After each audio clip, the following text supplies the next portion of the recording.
7 en punto de la mañana, comenzamos la segunda hora de Primera Página este jueves 29 de agosto. Seguimos en nuestro segmento de entrevistas. Nuestro segundo invitado de la mañana es Asdrúbal Oliveros, director de Ecoanalítica, economista. Muchísimas gracias por acompañarnos. Hola, placer.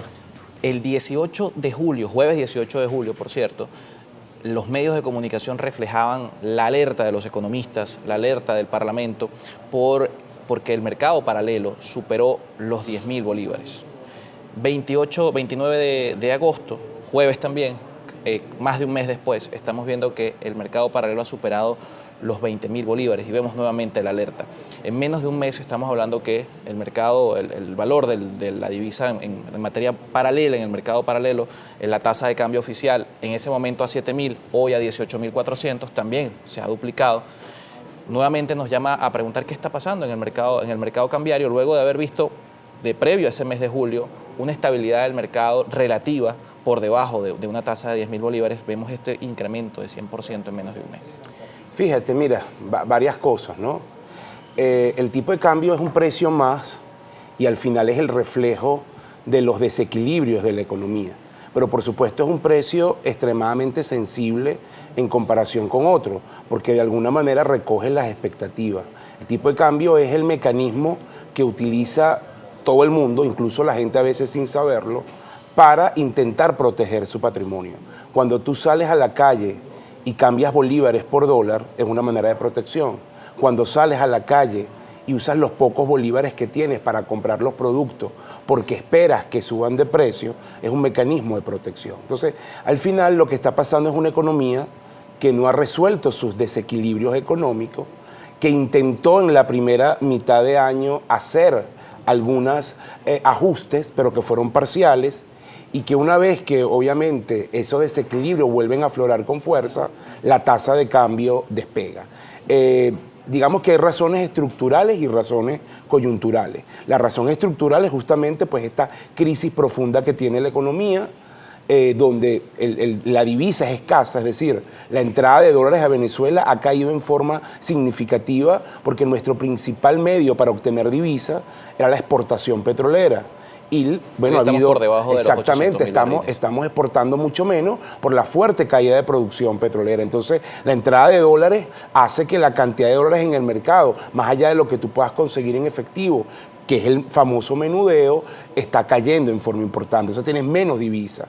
Eso hace entonces, si yo meto bolívares de forma permanente al sistema, que es lo que usa el gobierno para gastar, bueno, cueste más, porque pocos dólares o muchos bolívares persiguen pocos dólares.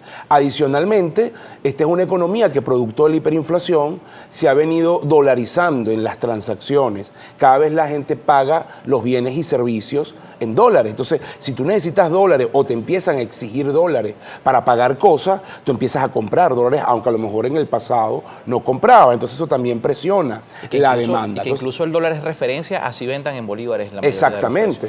Hay un tema importante. Ese 18 de julio, Asdrúbal Oliveros decía en una entrevista que el encaje legal había sido el principal factor o uno de los factores principales que había llevado a esa estabilidad de meses previos en la materia cambiaria.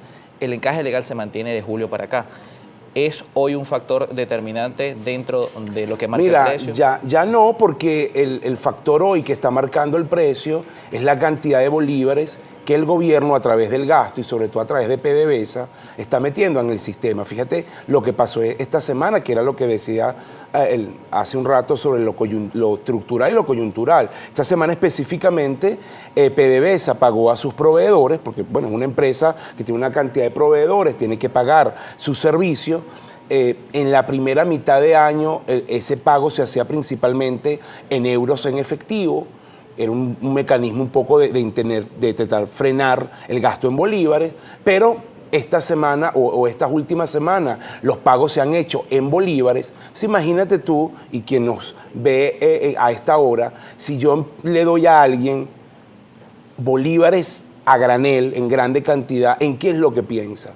Si yo recibo hoy en mi cuenta 20 millones de bolívares, 30 millones de bolívares, 200 millones de bolívares, al final tú dices, wow, ¿qué hago ahora? Y lo primero que se te viene a la mente, tristemente, es tengo que comprar dólares. Entonces, esa entrada de bolívares que le cayó a todos los proveedores, o a una buena parte de proveedores, no a todos, de alguna manera llevó a que estos fueran a demandar divisas como mecanismo de protección, porque saben que el bolívar pierde valor con mucha fuerza en una economía hiperinflacionaria. Entonces, esa, digamos, demanda inusitada de proveedores buscando dólares, pagando lo que sea, es lo que impulsó esta semana el tipo de cambio. Por eso vimos, bueno, que prácticamente el lunes todos nos sorprendimos con un tipo de cambio que en cuestión de horas traspasó la barrera de los 20.000 bolívares por dólar, ¿no? Hablábamos del tema de la oferta de divisas.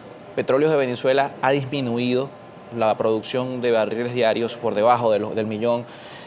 Hay diatribas con respecto a esto. Hay quienes dicen que estamos por encima. El ministro del Poder Popular para el Petróleo sostiene que estamos por encima. Sin embargo, las cifras del OPEP mantienen que estamos por debajo. Sí, porque el petróleo es algo muy fácil. O sea, las cifras petroleras son muy difíciles de ocultar porque eso está monitoreado, el movimiento de los tanqueros, ¿no? Así es. Pero más allá de eso, un factor que ha venido jugando cada vez más en el mercado de divisas en Venezuela es el tema de las remesas.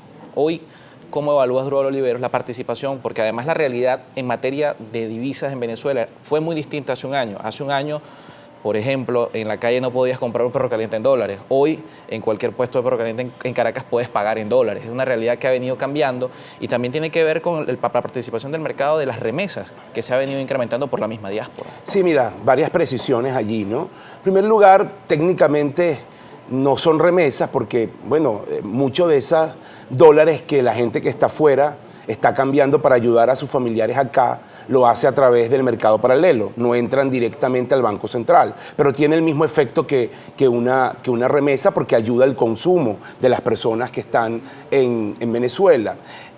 Nosotros nunca fuimos un país receptor de remesa en forma importante, siempre de alguna manera más bien teníamos muchos dólares o generábamos muchos dólares los venezolanos y los sacábamos al exterior, era el efecto contrario.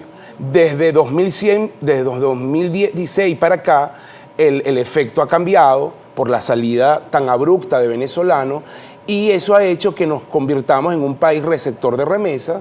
El año pasado el Banco Central estima, recuerda que hace unas semanas publicaron estadísticas en la balanza de pago que cerca de 2.000 millones de dólares entraron por esta vía. Nosotros en Ecoanalítica tenemos una estimación ligeramente superior, 2.500, pero pudiera moverse en ese rango, 2.000, 2.500, y para este año estamos esperando que ese monto esté en el orden de los 3.000 millones. Hay quien dirá, wow, pero es mucha plata. Bueno, si tú lo comparas con el tamaño de nuestra economía, que es una economía que está bastante afectada y que se ha reducido muchísimo, no llega ni siquiera al 5% del PIB. Está en el orden del 3% Pero esta del realidad, PIB, ¿cómo es en otros ¿no? países, gente? ¿Qué porcentaje del PIB Claro, tiene las remesas? eso es lo que iba a decir. En otros países, si tú revisas, por ejemplo, países centroamericanos, otros países latinoamericanos, como Ecuador, El Salvador tiene unos niveles de remesa, México, los niveles de las remesas con respecto al tamaño de su economía están por encima del 10% del PIB. Entonces nosotros todavía estamos muy bajos, pero lo que hay que destacar es lo novedoso, ¿no? Eso no pasaba antes y es algo que está creciendo. Es una oferta que está entrando al mercado y que está ayudando a la gente a consumir, pero por supuesto que no resuelve el problema. De la economía venezolana también las proyecciones se han modificado. El Fondo Monetario Internacional en julio también cambió sus proyecciones para cierre de este año y lo vamos a conversar en la siguiente parte del espacio. 7:08 estamos conversando con Asdrúbal Oliveros, director de Ecoanalítica, la mañana de este jueves. Una pausa y seguimos con más. Recuerden, la etiqueta Primera Página está a su disposición.